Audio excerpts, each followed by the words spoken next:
नमस्ते, मैं हूं सुरेश कुमार इकलवे और आप देख रहे हैं Hindustan news and tips.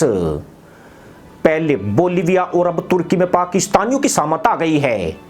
Pakistani नागरिकों की करतूतों से तंग आ चुका बोलीविया चुन चुनकर अपनी धरती से पाकिस्तानियों को बाहर फेंक रहा है। बोलीविया सरकार ने आदेश दिया है कि देश में घुस चुके पाकिस्तानियों की तलाश करके उन्हें जेल में डाला जाए या फिर उन्हें वापस पाकिस्तान में फेंक दिया जाए।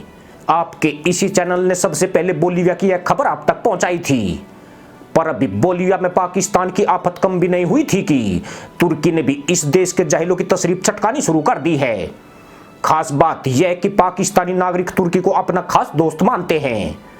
पूर्व पीएम इमरान खान ने तुर्की का एर्तुगल टीवी सीरियल पाकिस्तान में प्रसारित तक कराया था, पर इस सब के बावजूद राष्ट्रपति रेसेप तैयब एर्दोगन ने पाकिस्तानियों के पिछवाड़े पर डंडे बरसाने का ऐलान कर दिया है।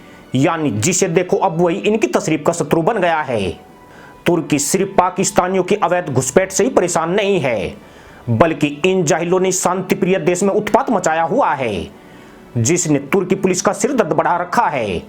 पिछले दिनों ही पाकिस्तानियों ने 4 नेपाली नागरिकों का अपहरण कर लिया था, जिसके बाद तुर्की की अंतर्राष्ट्रीय स्तर पर काफी बेइज्जती हुई थी।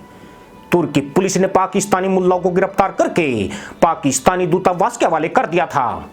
साथ ही उसने पाकिस्तानियों को रेजिडेंस परमिट देने पर भी रोक लगा दी थी।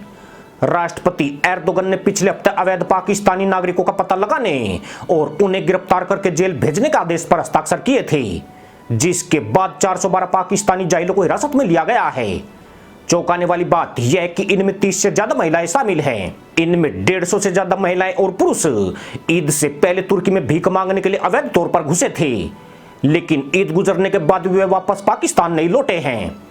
आपको यह भी बता दें कि रमजान के महीने में पाकिस्तानी बड़ी संख्या में तुर्की और खाड़ी देशों में भीख मांगने जाते हैं।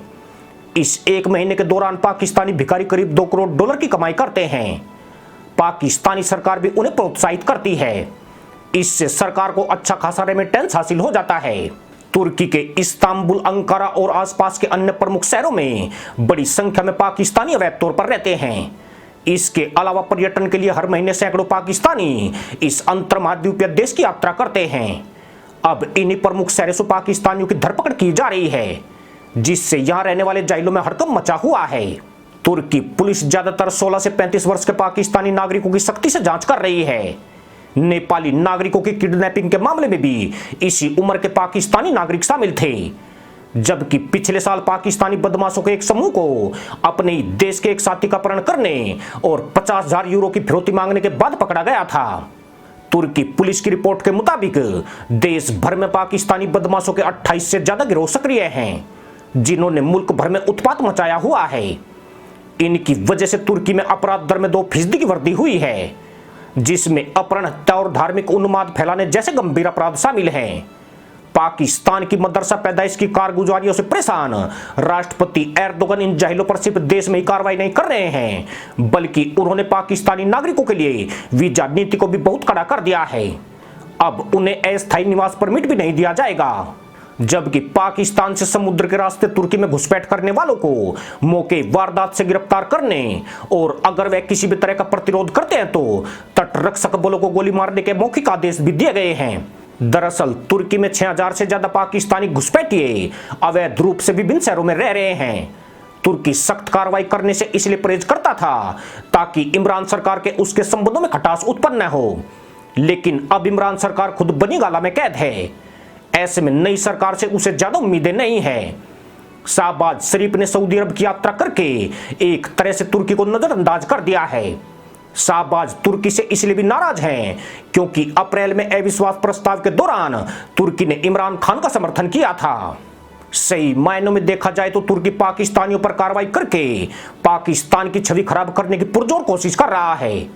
पाकिस्तानी नागरिकों के खिलाफ ताजा एक्शन को इसी नजरिए से देखा जा रहा है, लेकिन इस बात में कोई दो राय नहीं हो सकती है कि मदरसा पैदाइश जहां भी रहेगी वहां कुछ भी ठीक नहीं रह सकता है। इसी के साथ अनुमति दोस्तों, जय जवान, जय किसान, जय हिंद, वंदे मातरम।